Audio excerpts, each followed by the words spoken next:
mais en décalé par rapport aux bénéficiaires. Mais je ferme vite cette parenthèse parce que de toute façon, c'est une stratégie, c'est un détail hein, par rapport aux éléments très importants qui ont été énoncés. Alors, on dit que les ONG sont les vrais bénéficiaires et qu'on enrichit les ONG. Je m'inscris en faux, totalement faux.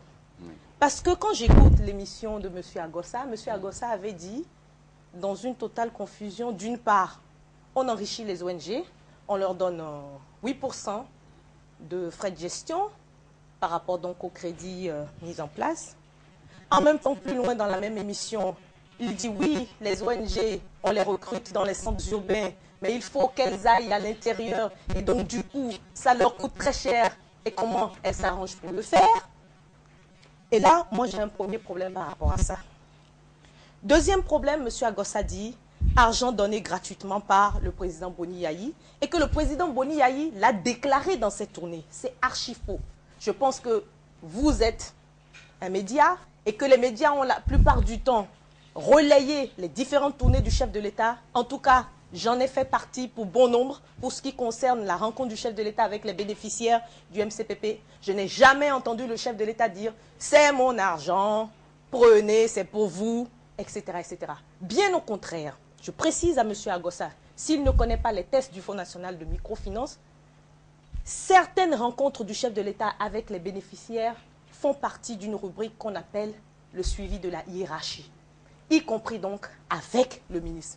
Parce que si vous faites bien attention, c'est une vision globale. Le chef de l'État a fait l'option de faire de la gouvernance concertée. Et cette démarche l'amène à aller au contact des populations.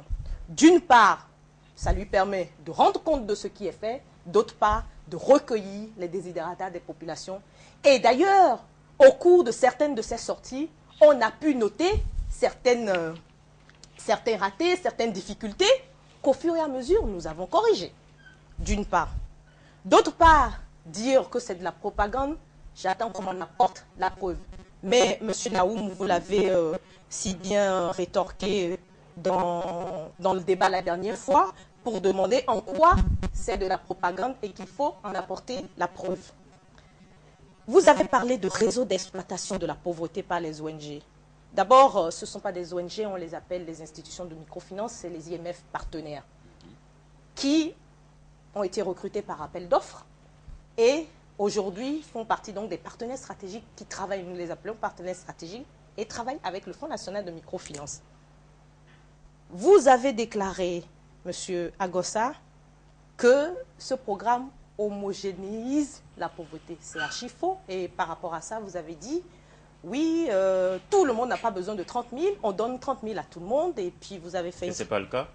Pas du tout. Je suis en train de l'expliquer. Expliquez-nous. Voilà, vous aviez fait une très belle rhétorique d'ailleurs autour de la catégorisation de la pauvreté. Et je m'en vais vous dire l'objectif très simple du gouvernement par rapport à ce programme. Il s'agit donc pour le gouvernement de rendre les pauvres économiquement actifs et capables de changer leur situation et de contribuer à la création de la richesse nationale à leur mesure. Et lorsque vous avez catégorisé, j'étais bien heureuse d'entendre que justement, il y a des potentiels entrepreneurs ou micro-entrepreneurs qui ont besoin de ressources.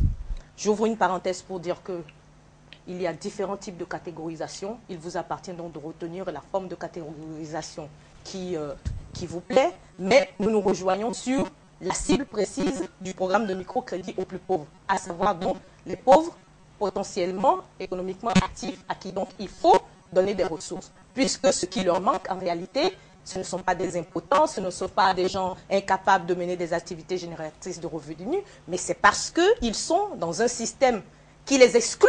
C'est pour ça que vous avez parlé de système inclusif, c'est ce qui est dans le document de politique nationale de développement de la microfinance. Il s'agit bel et bien effectivement d'une inclusion financière. Et cette inclusion, j'ouvre encore une seconde parenthèse pour dire qu'elle se fait non seulement par rapport donc à l'accès des populations aux services financiers, mais en même temps elle se fait par rapport au système financier classique. Parce qu'il ne faudrait pas non plus que des programmes sociaux et spéciaux détruisent en fait une architecture globale financière.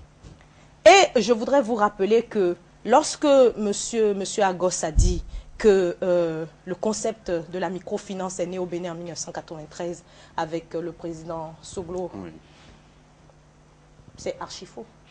Archi faux. Vous savez pourquoi c'est archi faux? Oui. Avec toute ma consternation, 1, nous n'avons pas inventé la microfinance au Bénin. 2, la microfinance existait même bien avant le président Nicéphore Dieudonné Soglo au Bénin. La microfinance est née au Bénin dans les années 70 avec les CNCA, les caisses nationales de crédit agricole. Ce sont les ancêtres, en fait, c'est l'ancêtre en fait de la FESECAM aujourd'hui. Et la microfinance se faisait déjà à ce moment-là depuis les années 70. Par contre, ce dont on parle aujourd'hui, on parle de la socialisation profonde qui est sous-tendue par une vision d'accompagnement de populations délaissées par le circuit classique. Et aujourd'hui, ce qui se passe, c'est qu'il y a une vision qui a été portée par un gouvernement qui précise bien qu'il faut aider les populations qui sont en besoin de ressources en créant un programme qui est progressif dans un processus d'apprentissage, mais qui leur permet à cette catégorie bien déterminée, je précise, et je reviens d'ailleurs sur la question parce que 30 000 francs, tout le monde ne prend pas 30 000. Que ce soit en moins, il y en a qui prennent moins de 30 000, monsieur Agossa, renseignez-vous. Je ne sais pas d'où vous tenez votre information, que tout le monde prend 30 000 francs. Alors, madame, il y en a qui prennent moins de 30 000. Quelle est la catégorisation aujourd'hui sur le terrain? Très bien. Pour être pointu. C'est bien de ça qu'il s'agit. Si vous me laissiez un peu avancer, vous comprendrez. J'ai d'abord expliqué la catégorie par rapport à laquelle le programme de microcrédit aux plus pauvres a été élaboré. Oui. Et j'ai dit dans cette catégorie-là, tout le monde ne prend pas 30 000. Je suis passée sur tous les plateaux, plusieurs fois, expliquer, réexpliquer que c'est un processus d'apprentissage à plusieurs phases, à plusieurs étapes. La première phase, c'est 30 000 au plus. Parce que, comme il l'a si bien dit, même dans mes propres tournées, il y a des femmes qui viennent vous voir, qui vous disent qu'elles n'ont pas besoin de 30 000 francs CFA, elles n'ont pas besoin de 10 000 francs. Et je l'ai souvent dit sur les chaînes qu'elles ont peut-être besoin de juste 10 000 francs pour acheter donc du maïs et faire peut-être un commerce de bouillie, etc. Et donc, pour ma part, ça n'est pas une obligation, les 30 000 à la première étape. Celles qui ne veulent pas et qui ne peuvent pas, puisque d'ailleurs dans le processus d'instruction des dossiers, il y a justement l'évaluation de l'activité du bénéficiaire potentiel. Et c'est justement à l'occasion de cette évaluation de son activité qu'on se rend compte si effectivement elle a besoin ou non, au-delà même de ce que le bénéficiaire potentiel même déclare. Ça, c'est un. Au niveau supra, il y en a qui prennent 30 000. C'est un processus d'apprentissage. Au bout de 6 mois, donc après avoir remboursé les 30 000, reprennent encore 30 000. Donc, c'est un apprentissage donc confirmé. Et donc, au bout de 6 nouveaux mois après le remboursement, les bénéficiaires prennent maintenant 50 000. Au bout de 6 nouveaux mois encore de remboursement, les bénéficiaires prennent 50 nouveaux 1000. Et ensuite, nous sortons du programme de microcrédit aux plus pauvres. Mais pour ne pas arrêter leur progression, leur évolution en si bon chemin, il y a un autre programme qui les accueille à la sortie de celui-là, qui s'appelle le crédit relais. Et le gouvernement s'est dit, si on les laisse entrer sur le circuit financier classique tout de suite, sans un minimum d'accompagnement, l'effort d'évolution qui a montré ses preuves jusqu'à ce niveau-là risque d'être émoussé. Donc là encore, il y a eu une subvention au niveau des structures IMF partenaires pour accompagner les femmes qui ont déjà donc fait ces étapes que je viens de citer et qui leur permet justement à ce stade-là d'obtenir 100 000 francs au moins jusqu'à plus. Vous n'allez pas me dire que quelqu'un qui a eu besoin de 30 000 francs CFA ou moins à la date d'aujourd'hui, dans 1 an ou dans 2 ans, aura encore besoin du même montant. Deuxièmement, toujours pour parler de la catégorisation des cibles, je suis heureuse parce que sur ces débats-là, on s'entend parfaitement. Pourquoi? Parce qu'on n'a jamais dit tous les bénéficiaires doivent, tous les pauvres doivent aller s'engouffrer dans le programme de microcrédit aux plus pauvres. On n'a jamais dit ça. Par contre, c'est d'ailleurs pour ça qu'on dit le Fonds national de microfinance a 3 guichets. Il y a le guichet refinancement, il y a le guichet bonification de taux d'intérêt, il y a le guichet ligne de crédit, etc. Donc, les programmes sont divers et en fonction de la cible. Il y a par exemple un autre programme, qui est le programme de refinancement des institutions de microfinance, dans lequel on a mis 5 milliards de francs CFA.